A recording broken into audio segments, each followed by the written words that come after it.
I don't know, when I was worshiping, I don't know about you, but I just got lost. I kind of forgot I was here for a while. And then I was like, oh.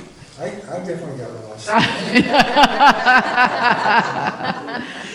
Yeah. So what I'm going to do is read through this verse, and I'm reading out of the Passion, and it's God above all others.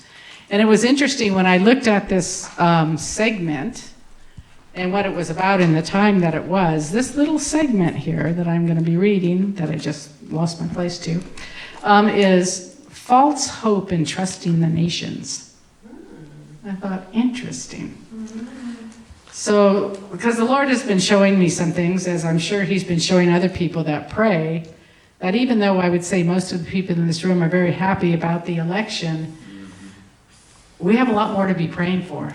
And God is higher than all of who's ever in office or not in office at this point in time. And those are things that we need to realize. The Holy One asks, can you find anyone or anything to compare to me? Where is the equal one to me? Lift up your eyes to the sky and see yourself. What do you think created the cosmos? He lit every shining star and formed every glowing galaxy and stationed them all where they belong. He numbered, counted, and each one has a name.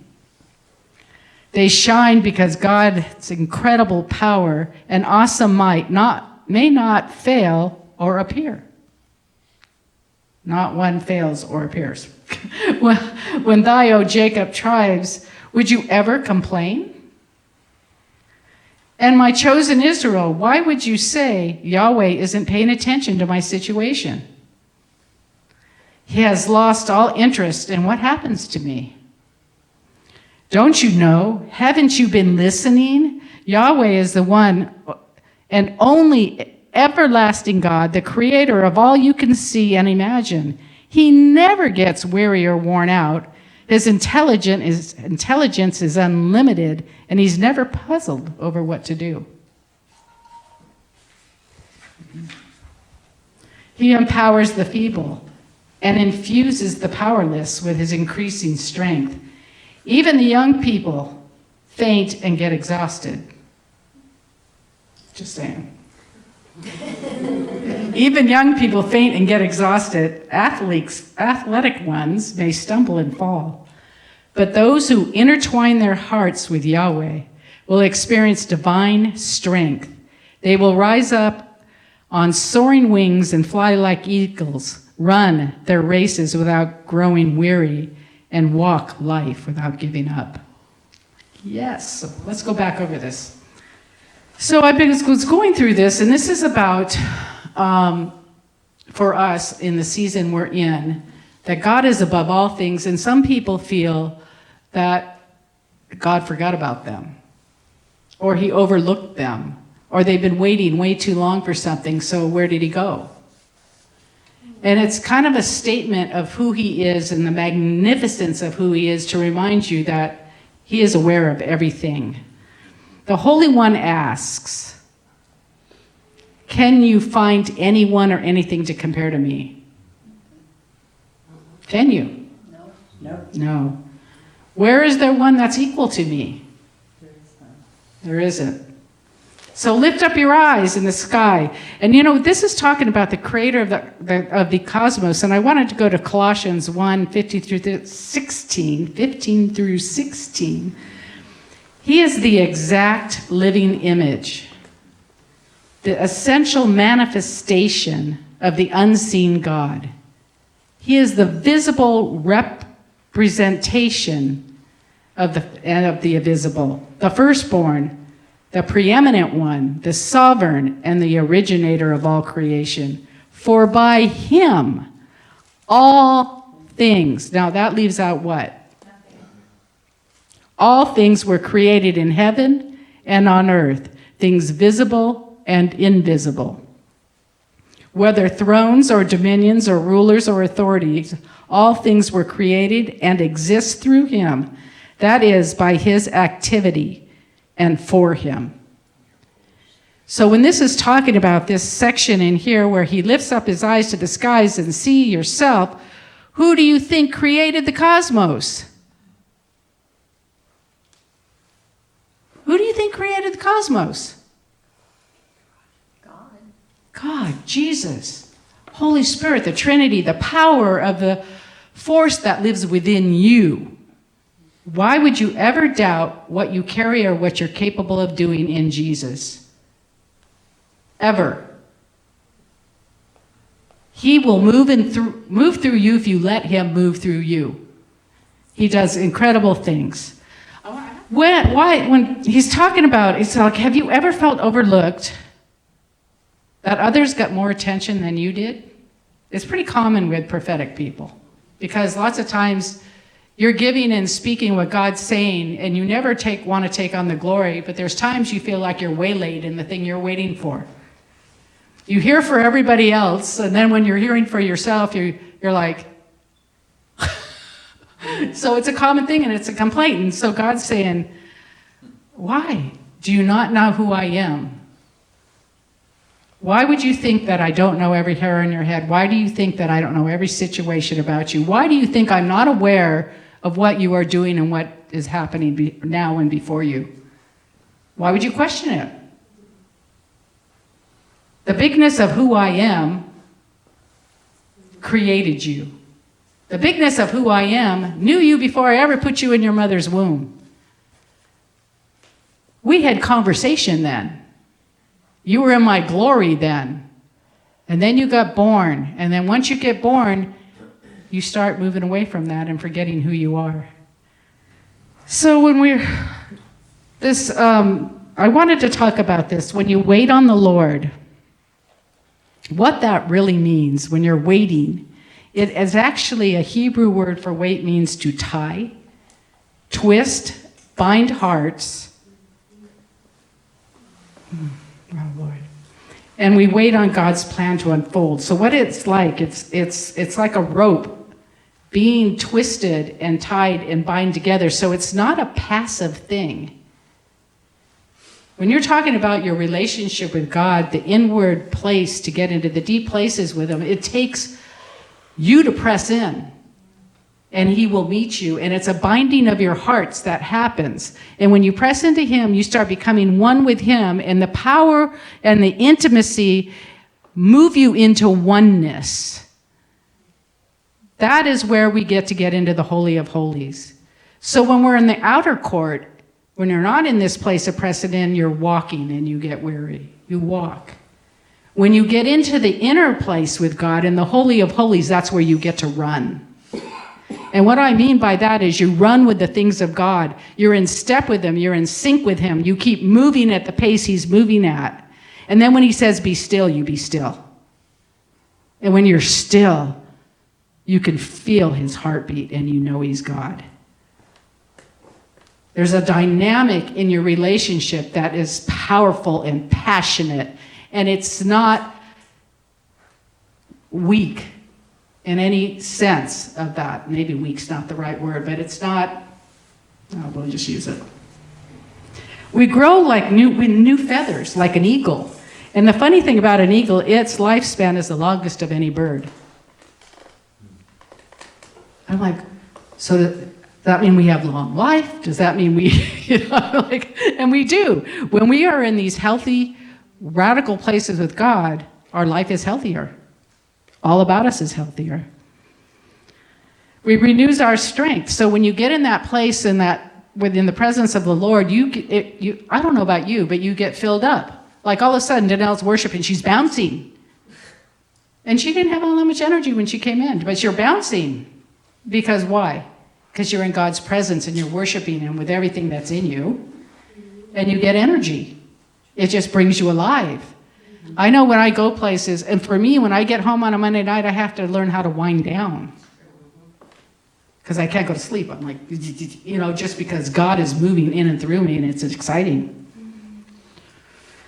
So, because of this, we have the confidence. In Hebrews, you're going to love this, 10:19, therefore, believers, since we have confidence and full freedom to enter the holy place, the place where God dwells, by means of the blood of Jesus is why we can.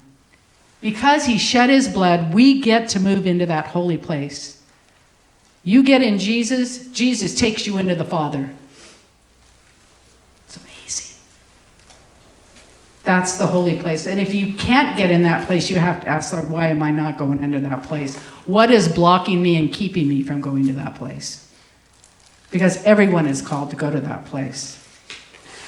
We're living in a time where, well, as you all know, things have gotten pretty divided. People have gotten really angry. If you're not on my side, if you didn't vote my way, then you're not my friend anymore. I mean, it's bizarre what's happening out there. This is why those of us that are believers have to know that God is above this all. Definitely pray for our leaders, because absolutely we're supposed to. But God is above this all. And he's calling us as believers to have resilience in this time. And the definition, I had to look this up, of resilience, but it's the capacity to withstand or recover quickly from difficulties. Toughness, and it's also the ability of a substance or object to spring back into shape, like elasticity.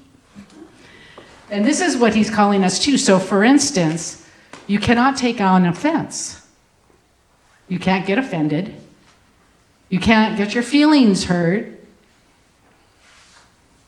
Because you can't walk in unforgiveness. You can't play that game of, well, you said this, I'm saying that. Or you socially posted this, so I'm going to socially post that.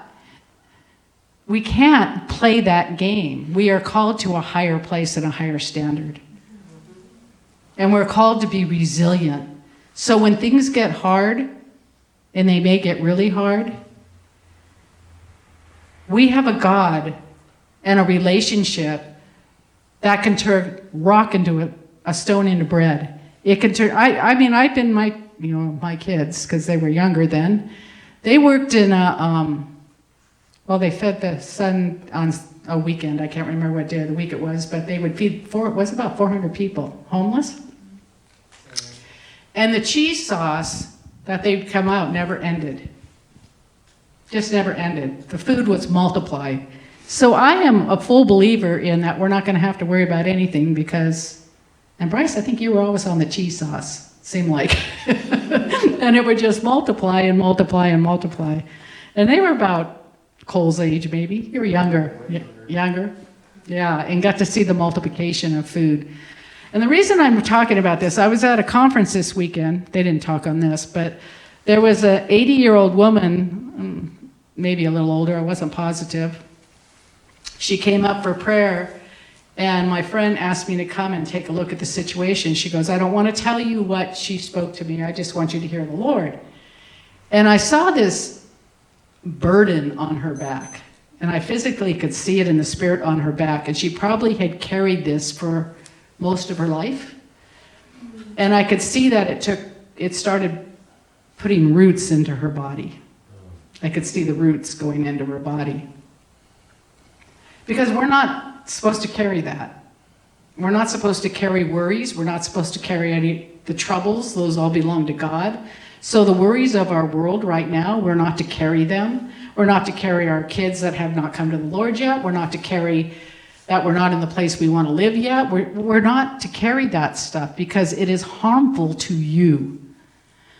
And it was just such my friend, she was bringing her through this, what she needed to do for the forgiveness, and I was able to pull it out, and I took it off her back. And the minute I took her off of her back, she stood, she goes, whoa, that burden's off of me. And she started laughing and laughing and laughing and laughing, and her countenance, she looked like she was 10 years younger by the time she was done. Because she gave the burden back. I'm telling you, we cannot carry this stuff. We cannot worry about things that aren't ours to worry about. We cannot think and worry about, oh my gosh, are we going to have food, not have food? Am I going to have clothes? Am I going to lose my house? We cannot worry about that stuff. If we fully trust our God and walk in who He is and who we are in Him, we will be taken care of. He promises it. He promises it. So I'm challenging you as believers to let go of some stuff. Let go of stuff. You don't have to worry about your health. Let go of it. Let him do it. When we're holding on to things, we don't give him any room to move. If we let him go, he can move.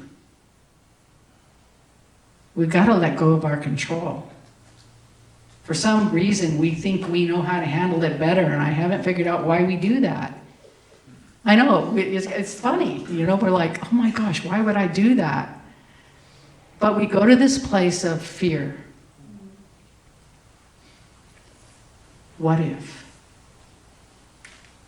What if it turns into this? What if it ends up being this? And we get ourselves wrapped up, and we just walked out of the place of walking in the covenant of what he promised us.